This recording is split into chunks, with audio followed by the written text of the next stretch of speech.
나를 위해 웃다. 정하나. 아프리카. 내 주머니 속에는 아프리카가 들어있다. 위로가 필요할 때마다 나는 주머니에 손을 넣어 그것을 만져본다. 사장 할머니에게 혼이 났을 때, 몸이 아플 때, 언니들과 다투었을 때, 나쁜 손님을 겪었을 때, 나는 가게의 뒷골목으로 빠져나와서 아무도 보지 않는 구석에 쪼그려 앉는다. 그리고 아프리카 대륙의 끝자락을 만져본다. 뜨거운 햇살과 돌연변이 새들, 초원의 야생동물들이 나를 콕콕 찌른다. 그러면 웃음이 난다. 기분이 한결 나아진다. 어려서부터 나는 동물을 좋아했다. 생명을 갖고 움직이는 것이라면 무엇이든 좋아했지만 그 중에서도 하마와 치타, 뱀 같은 동물에 특히 사족을 못 썼다. 인간과는 친해질 가망이 없어 보이는 것들. 손을 내밀면 이빨을 드러내며 으르렁거리고 덥석 물어버리는 쪽에 언제나 마음이 더 끌렸다. 그들이 그러는 게 사실은 두려움 때문이라는 걸 알 것 같았기 때문이다. 하지만 언젠가 그런 동물과 마주치게 되면 한 발 더 다가서는 대신 못 본 척 돌아서 줄 것이다. 나는 널 이해해. 마음속으로만 중얼거리면서. 그것이 내가 생각하는 존중이다. 내 주변에도 애완동물을 키우는 언니들이 많았지만 오래가는 경우는 보지 못했다. 어린 동물들이 적응하기에 가게 생활은 너무 불규칙적이기 때문이다. 대개가 주인의 변덕스러운 생활 패턴을 견디지 못하고 병에 걸리거나 집을 나가버리고 만다. 그래서 나는 머릿속으로 상상하기만 한다. 부끄러움이 많은 동물 한 마리가 몰래 내 방에 숨어 있다고. 그렇게 생각하면 늦은 밤에 몰려오는 피로나 외로움 같은 것도 제법 견딜만하다. 불을 끄고 누웠을 때 어디선가 작은 소리가 들리면 눈을 뜨지 않고 속삭인다. 잘 자. 가게에서 제일 조용한 시간은 아침나절이다. 웬만해선 다들 자기 방에서 나오지 않는다. 사장 할머니가 부엌과 거실을 들락거리는 게 전부다. 따로 배우지 않아도 이곳에 오면 저절로 알게 된다. 아침 시간에는 뭐든지 말갛게. 말소리도 행동도 말갛게. 그것만은 서로가 지켜줘야 하는 부분이다. 밤새 손님을 겪은 언니들에겐 헐떡거림, 침, 그리고 여기저기 이리저리 쓸린 몸뚱이만 남아있다. 그들에게는 지난밤을 희석시킬 고요가 필요하다. 아침잠이 없는 나는 혼자 유령처럼 가게를 떠돌아다니곤 한다.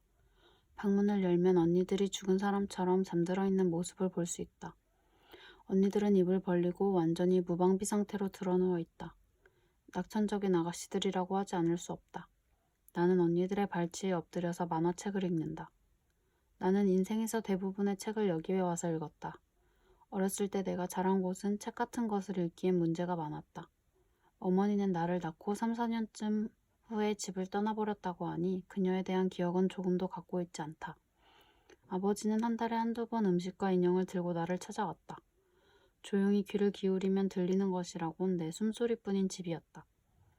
나는 혼자서 냉동 음식을 먹고 텔레비전을 보면서 아버지를 기다렸다.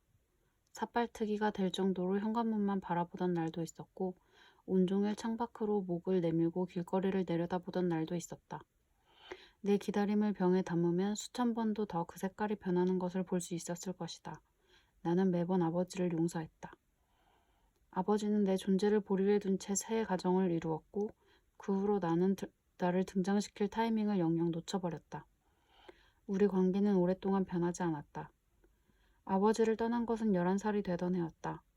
집을 나오던 날 나는 아버지의 등에 유리 조각을 박아 넣었다. 등을 찔린 순간 아버지는 무척 놀랐지만 곧 차라리 다행이라는 듯한 표정을 지었다. 안녕히 계세요. 나는 쓰러진 아버지의 옷을 뒤져 지갑을 꺼내 나왔다. 아버지는 피를 흘리는 와중에도 살짝 고개를 끄덕여 보았다. 나는 침착하게 신발을 신고 멀리 걸어갔다. 나는 동네에서 알고 지내던 남자애를 따라갔다. 그 애는 나를 자기 무리에 소개했는데 한눈에 봐도 가진 게 없는 아이들이었다. 싸구려 옷을 입고 지저분한 얼굴에 눈동자에만 힘이 들어간 그 아이들은 인상을 쓰듯 어색하게 웃으면서 나를 받아들였다. 무리와 떠돌아다니는 동안 나는 완전히 다른 방식을 익혔다. 더 이상 혼자 밥을 해먹는 일은 없었지만 남자애들이 달라붙어 귀찮게 굴 때가 많았다. 임신한 여자애들은 가차없이 버려졌다. 나는 아랫배가 풍선처럼 부풀어 오르다가 팡 터지는 악몽을 꾸곤 했다. 이곳에 올 때까지 많은 일이 있었지만 이제 그건 아주 옛날 일처럼 희미해졌다. 나는 괴로웠던 기억을 잘 잊어버린다. 생각나는 건 낄낄대며 웃었던 일들, 신나게 소리를 질렀던 일들 뿐이다. 이를테면 남자애들과 바이크를 타고 지구 한 끝에서 다른 끝까지 날아다니던 밤, 양손을 머리 위로 올리고 고개를 젖혀 새까만 하늘을 바라보던 순간은 아주 생생하게 떠올릴 수 있다. 나는 세상을 조금도 이해할 수 없었지만 왠지 지고 싶지는 않아서 입을 크게 벌리고 웃었다. 정오가 지나면 언니들은 방문을 열고 비틀거리면서 밖으로 나온다. 화장기 없이 커다란 파자마를 입은 언니들은 매일 보는 사이인데도 조금 쑥스러워하며 소파에 앉는다. 커피 좀. 미영 언니는 착 가라앉은 목소리로 커피를 주문한다. 옆에서 수진 언니도 비시시 웃으며 손을 든다. 나는 막내답게 날렵한 자세로 일어나서 물을 끓인다. 언니들은 속이 쓰리다고 난리를 피우면서도 눈만 뜨면 커피부터 찾는다. 김이 모락모락 올라오는 커피를 입안에 머금고 눈을 감은 언니들의 얼굴은 꽤 어려 보인다. 조금만 생각해보면 그건 언니들의 나이에 딱 맞는 모습이다. 뽀얀 피부에 스물 서너 살 된 아가씨들의 모습. 둘러앉아서 말없이 커피를 마시고 나면 언니들의 눈동자도 차츰 생기를 띈다. 오늘은 옆집 가게 정리한다던데 어떻게 돼가나 모르겠네. 수진 언니는 창문에 커튼을 젖히고 옆집을 내다본다. 그곳에서는 아무 소리도 들리지 않는다. 사장이 어제 이 사찜센터 불러와서 전부 비웠대. 애들 몸만 나가면 될걸? 미영 언니가 뜨거운 커피를 훌훌 마시면서 말한다. 폐업을 신고한 가게들의 벽에는 일제히 빨간색 철거 표시가 붙었다. 이제 골목 안에 영업을 하는 가게는 채 절반도 되지 않는다. 남은 가게들은 업주들의 보상금 합의가 될 때까지 시위 영업을 하고 있다. 구청에서 걸려오는 전화도 받지 않는 건 우리 가게뿐이다. 사장 할머니는 영업금지 법령을 대책 없이 무시하고 있다. 골목 곳곳에선 이미 공사를 시작해서 한낮부터 여기저기 전물을 부수는 소리가 들린다. 가게가 전부 철거되면 주민들을 위한 잔디공원이 건설된다고 한다. 이 골목에 운동복을 입은 사람들이 나타나 조깅을 하고 줄넘기를 할 거라고 생각하면 벌써부터 머리가 어질어질하다. 다른 가게들도 금방 다 정리됐겠지? 수진 언니가 조그맣게 중얼거린다. 자리만 옮기는 건데 뭐. 미영 언니는 큰 소리로 말하고 어깨를 으쓱거린다. 그러면서도 쉽게 가게를 떠나지 못하는 걸 보면 언니도 두려운 게 분명하다. 여길 떠나서 갈 곳이라고는 뻔한 것이다. 10명이 넘던 언니들은 차례차례 가게를 떠났다. 이제 남은 사람은 수진 언니와 미영 언니 그리고 나뿐이다. 가게에서 제일 겁이 많았던 세 사람만 남은 셈이다. 사장 할머니는 점심때가 되면 낡은 자전거를 타고 가게로 나온다. 할머니는 부엌으로 들어가서 점심을 짓고 가게 청소도 한다. 혼자서 꾸물꾸물 일을 하다가 구청 사람들이 다가오기라도 하면 자리에서 일어나 자전거를 타고 멀리 가버린다. 노인네가 부끄러운 것도 모르고 이때껏 아가씨들 데리고 이만큼 해먹었으면 됐지 말이야. 구청 사람들이 목소리를 높이면 할머니는 코웃음을 친다. 말은 쉽다 이놈들아. 언젠가 할머니는 말했다. 자기는 한평생 스스로에게 속았기 때문에 이제 누구에게도 속지 않는다고. 사장 할머니는 일생을 오로지 아들만을 위해서 살았지만 그 아들이란 사람은 할머니가 가진 걸 전부 빼돌린 뒤에 연락을 끊어버렸다. 그는 어머니를 수치스러워했다. 이제 할머니에게 남은 것은 이 가게 하나뿐이다. 내가 이 장사를 접으면 하루아침에 책방을 할 거냐 식당을 차릴 거냐. 살기는 계속 살아야 되고 나나 애들이나 어디로 흘러갈지는 안 봐도 뻔한 기다. 할머니 말대로 골목을 떠난 업주들은 전부 불법 안마시술소나 마사지숍을 차렸다. 언니들 역시 단체 이동이라도 하듯 그곳으로 자리를 옮겼다. 골목 철거 명령을 내린 사람들의 속마음이 어떤 것인지는 알 길이 없지만 언니들을 보면 한 가지는 분명하게 알게 된다. 누구든지 하루아침에 삶을 바꿀 수는 없다는 것이다. 이곳에 오기 전에 내 삶은 환각제에 흠뻑 취해 있었다. 바이크를 타는 애들과 어울리다가 손대기 시작한 것이었는데 내 진행 속도가 제일 빨랐다. 증세에 심해지자 아무데서나 구역질을 했고 경련에 시달렸다. 걸핏하면 피를 흘리고 쓰러졌기 때문에 친구라고 불렀던 애들도 전부 내 곁을 떠났다. 약에 취해서 새벽의 거리를 헤매다 보면 몸이 붕붕 떠올라 날아갈 것만 같았다. 하늘로 날아가는 대신 길바닥에 고꾸라진 나는 청소년 보호소로 보내졌다. 당시에 나는 내 이름도 제대로 발음할 수 없었다. 축 늘어진 몸으로 정신을 잃은 나는 몇 달간 잠만 잤다. 보호소의 새하얀 천장을 바라보다가 다시 까무룩 잠드는 것이 일과의 전부였다. 열에 들뜬 밤이면 스스로의 체온에 깜짝깜짝 놀라서 깨어나곤 했다. 깨끗한 침대에 누워서 과일 주스를 마셔댄 덕분인지 점차 내 몸은 기운을 되찾았다. 처음에는 주먹을 쥘 힘도 없었는데 시간이라는 것, 그리고 젊음이라는 것이 신기했다. 계절을 지나자 한 발로도 땅 위를 뛰어다닐 수 있게 되었다. 퇴소 후 보내진 자립센터에서 나는 채 보름도 견디지 못했다. 본디 참을성이 없는 성격인데다 사람들의 이유 없는 호의를 믿지도 못했던 것이다. 거리로 나오자 또다시 찢어진 비닐봉지처럼 내쳐지는 일의 반복이었다. 거리에서 겨울을 버티다가 이 골목으로 들어왔을 땐 집에라도 돌아온 기분이었다. 가게에 온 첫날 시장 할머니는 내게 작은 방을 내주었다. 나무로 된 탁자와 소매불 2채가 들어있는 방이었다. 이제 막 보일러 넣었으니까 따뜻해질 기다. 사장 할머니가 방에서 나간 뒤 나는 주위를 두리번거리며 자리에 앉았다. 탁자 위에는 누군가 버리고 간 책이 몇 권 있었다. 그중 커다란 책 한 권이 삐죽 튀어나온 것이 보였다. 나는 책을 끌어당겼다. 선명한 노란색 표지의 그 책은 아프리카에 관한 내용을 담은 것이었다. 책장을 열자 지원아까지 쓰고만 메모가 보였다. 나는 점퍼도 벗지 않고 이불체에 기대 책을 읽었다. 아프리카 땅이 건조해진 것은 2500만 년 전의 일이다. 대륙의 판이 갈라지면서 갑자기 기후에 변화가 생겼고 어느 날부터 타는 듯한 고온이 시작됐다. 비가 내리기를 멈추자 아프리카 땅에 남은 생물들은 진화하거나 멸종할 수밖에 없었다.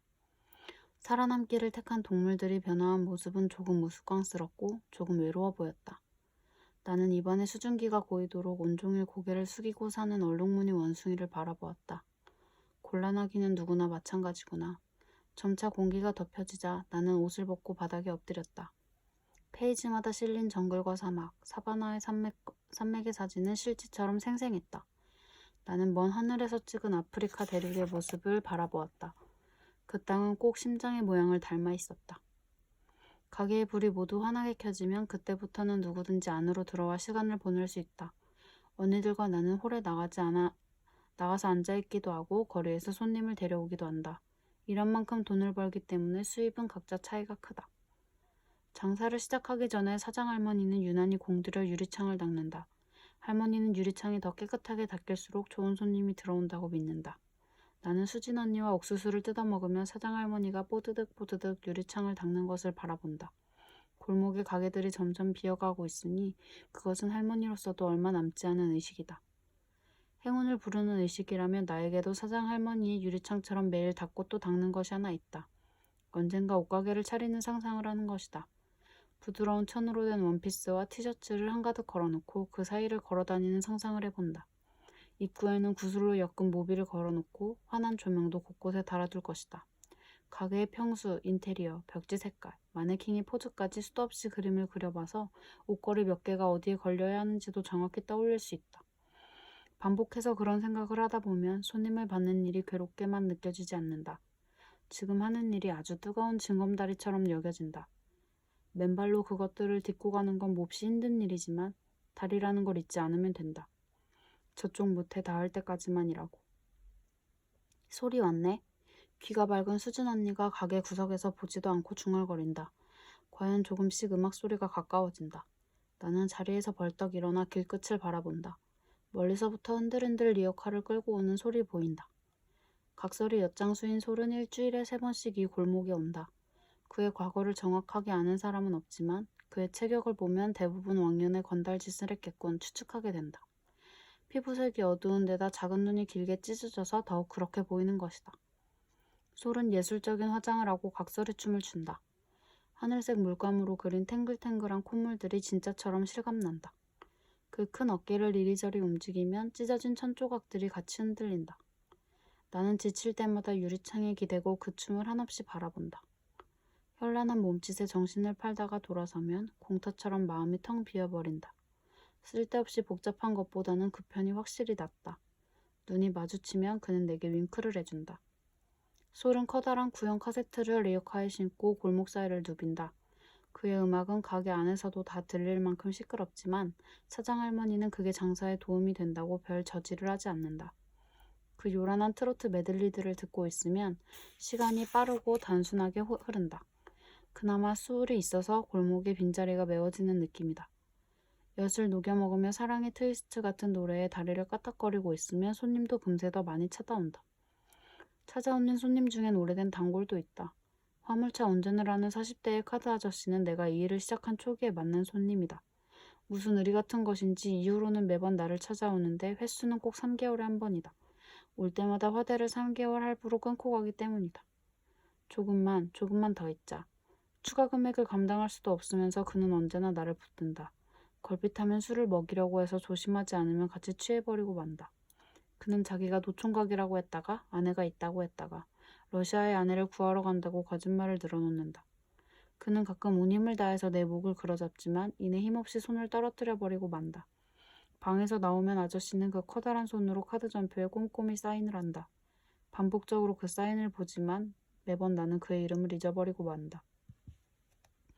밤이 깊어지면 온갖 부류의 사람들이 가게로 들어온다. 차를 몰고 와서 유리창 안을 몇 번씩 훑어보고 들어오는 남자들은 까다로운 주문을 하는 경우가 많다. 그럴 때 언니들은 당황하지 않는 게 중요하다고 가르쳐줬다. 겪을 만큼 겪다 보니 나도 이제 웬만한 일에는 잘 놀라지 않는다. 곤란을 느끼는 횟수가 줄어들자 손님을 상대하는 일도 훨씬 수월해졌다. 손님들의 기묘한 행각이란 늘 상상을 초월한다. 그 모든 것에 일일이 반응한다면 정신이 온전하게 남아나지 못할 것이다. 몸 상태를 조절하는 건 우리 일에서 제일 중요한 기술이다. 요령을 피울 줄 모르면 금세 체력이 바닥나버린다. 나는 가게에서 보이는 고층 빌딩의 창문들을 기준으로 세우고 마음속으로 하나둘 불을 켠다. 10개를 채우기 전에 지쳐버리면 새벽 장사는 물 건너가고 마는 것이다. 자정이 넘으면 솔도 장사를 접고 집으로 돌아간다. 그는 한겨울에도 너덜거리는 각설이 옷에 화장을 지우지도 않고 온갖 살림살이를 다 실은 리어카를 묵묵히 끌고 간다.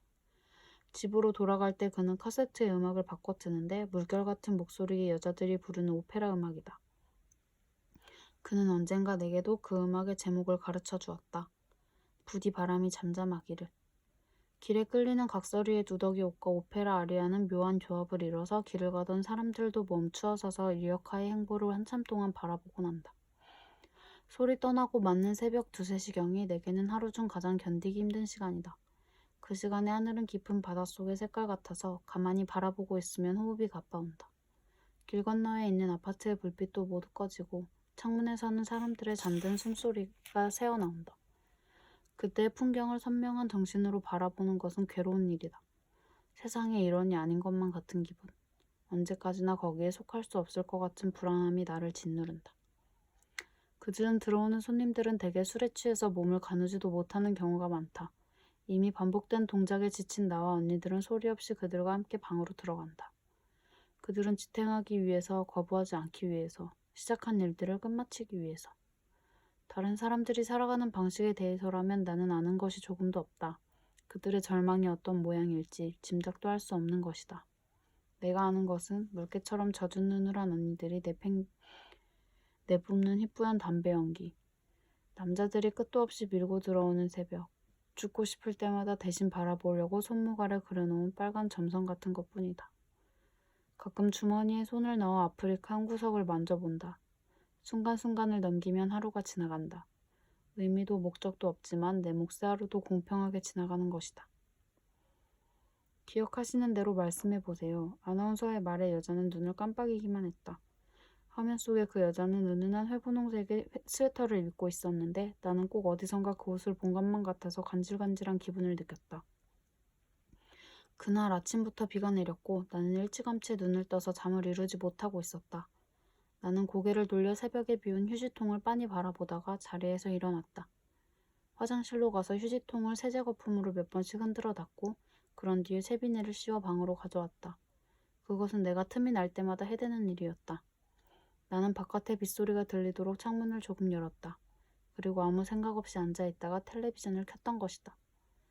이름 말고는 아무것도 아는 것이 없습니다. 사진이 한 장 있고요. 1987년 서울생이에요. 이름은 임유진. 여자는 낮은 목소리로 단어를 하나하나 짚어가듯 발음했다. 카메라는 여자가 들어올린 사진을 똑바로 클로즈업해서 비추었다. 창문에서 들이친 빗방울들이 내 목덜미에 와닿았다. 그 때문에 선뜩한 기운이 팔을 타고 올라왔다. 고개를 숙인 여자의 앞머리가 흔들렸다. 찾을 수만 있다면. 여자는 내내 출렁거리던 뭔가를 토해내듯 울기 시작했다. 아나운서가 여자의 마이크를 받아들었고 방청객들은 손수건으로 눈물을 닦았다. 화면의 하단에서 여자가 찾는 사람의 이름과 나이가 커다란 자막으로 지나갔다. 나는 엉거주춤 일어나 창문을 닫았다. 내내 휴대폰이 울리고 있었는데 소리를 알아차린 것은 한참이 지난 뒤였다. 그날은 온종일 비가 내려 오가는 손님도 없었다. 언니들과 나는 그치지 않는 비를 쳐다보며 홀에 앉아 있었다. 사장 할머니는 유리창 옆에서 다홍색 사과의 껍질을 깎았다. 나는 빗방울이 떨어지는 걸 보면서 사과 한 개를 다 먹었다. 그리고 자리에서 일어나 솔을 찾아갔다. 무슨 일인가 친구? 리어카를 고정시키고 있던 솔은 허리를 일으키고 나를 바라봤다. 나는 그에게 바짝 다가섰다. 여길 뜨게 되면 그때 우리 같이 갈래? 솔은 말없이 한동안 나를 바라보더니 뭐라고 되물었다. 같이 가면 어떨까 해서. 내 우산에서 떨어진 빗방울들이 솔의 얼굴 위에 물감과 함께 흘러내렸다.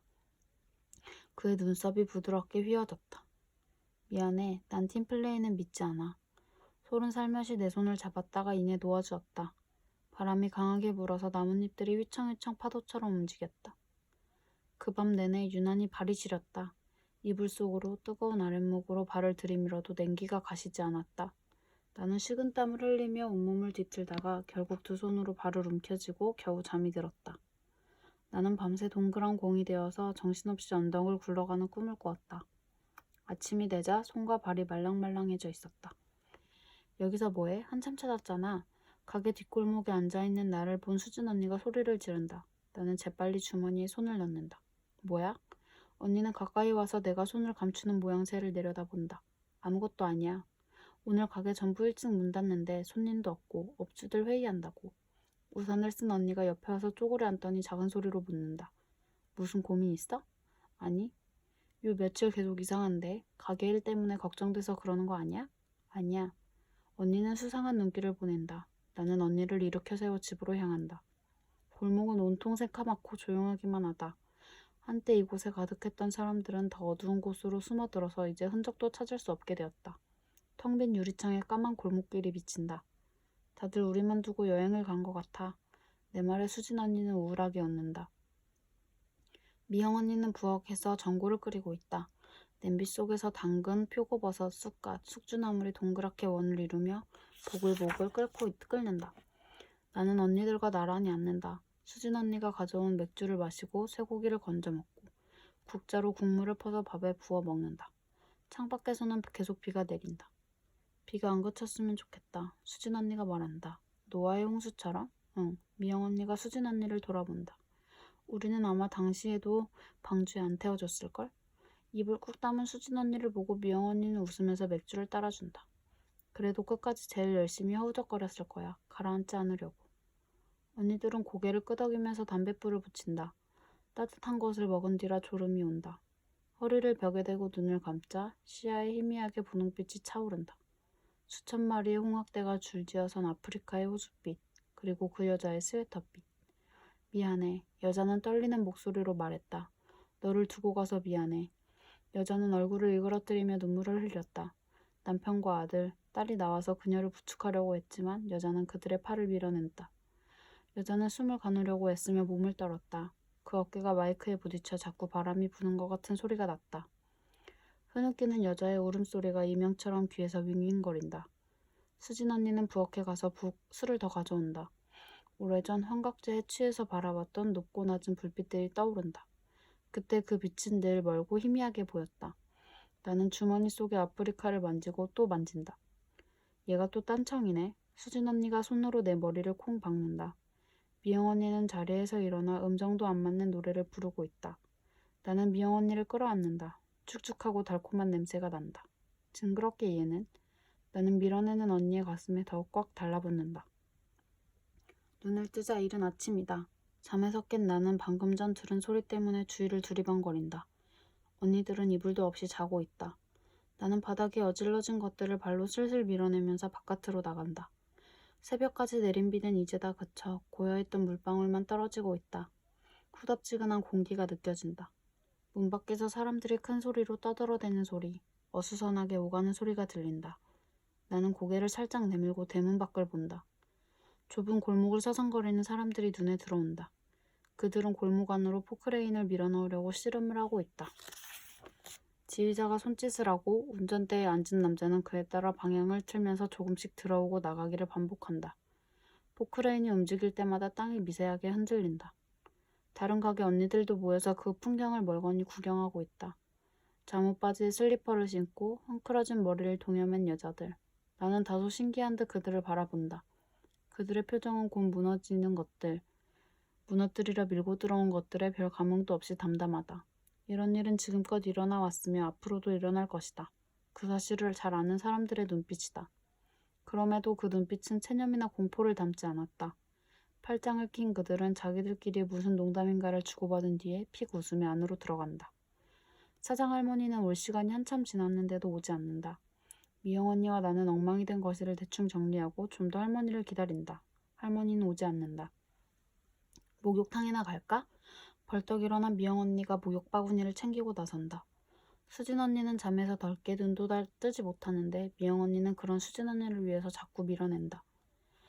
길거리를 지나가는 여자들이 우리를 흘끔거린다. 목욕탕에 도착하자 미영 언니는 옷을 훌훌 벗고 곧장 뜨거운 열탕으로 들어간다. 아 뜨거. 따라 들어가던 수진 언니는 열탕에 발가락을 넣어봤다가 기겁을 한다. 수진 언니와 나는 몇 번 더 시도해보다가 포기하고 바로 옆에 온탕으로 들어간다. 따뜻한 물결이 가슴팍을 넘실거린다. 뿌연 수증기 사이로 열심히 몸뚱이를 문질러대는 벌거벗은 여자들이 보인다. 어디로 갈 거야 이제? 조용히 눈을 감고 있던 미영 언니가 저만치서 나지막한 목소리로 묻는다. 수진 언니는 말없이 고개를 뒤로 젖혀 긴 머리카락에 물을 묻힌다. 물 위에 떠다니는 먼지가 보인다. 미영 언니는 뜨거운 물로 힘차게 세수를 하고 탕에서 나온다. 물에 젖은 언니의 몸은 길고 가무잡잡하다. 엊그제 들었는데 옆집 애들 간 곳이 대우가 괜찮다더라. 목욕탕 안에 소리들이 함께 엉켜서 웅웅 울린다. 미영 언니가 말하는 곳이 어디인지는 모두 잘 알고 있다. 잘 알기 때문에 우리는 더 이상 말을 하지 않는다. 목욕에만 열중한다. 나는 수진 언니의 뒤에서 앉아 등을 밀어준다. 손이 몇 번 갈 것도 없는 자그마한 등이다. 수진 언니의 어깨에는 커다란 창문 모양 문신이 있다. 어린아이 하나가 넋을 잃고 그것을 쳐다본다. 한번 열어볼래? 말을 끝내기가 무섭게 어디선가 나타난 아이 엄마가 아이를 데려간다. 겉모습이 변해버린 아프리카 동물을 생각해 본 적이 있다. 그들 과연 예전에 같은 종이었던 무리를 만날 수 있을지 궁금해진다. 만약에 만난다면 그들은 서로를 해치지 않을 수 있을까? 책에 나온 대로라면 이별한 종들은 다시 합쳐지지 않았다.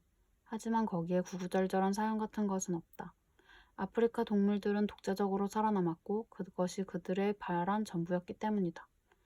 얼굴이 발갛게 달아오른 언니들은 꼭 10대 여자애들처럼 보인다. 나는 선풍기 앞에 서서 바나나 우유를 마신다. 미영 언니는 옷도 입지 않고 바닥에 앉아 발톱을 깎는다. 딱딱딱 소리가 탈의실 안에 울린다. 골목이 다 무너지기 전에는 아무데도 가지 않을 거야. 젖은 머리카락을 말리고 있던 수진 언니가 자그마한 목소리로 말한다.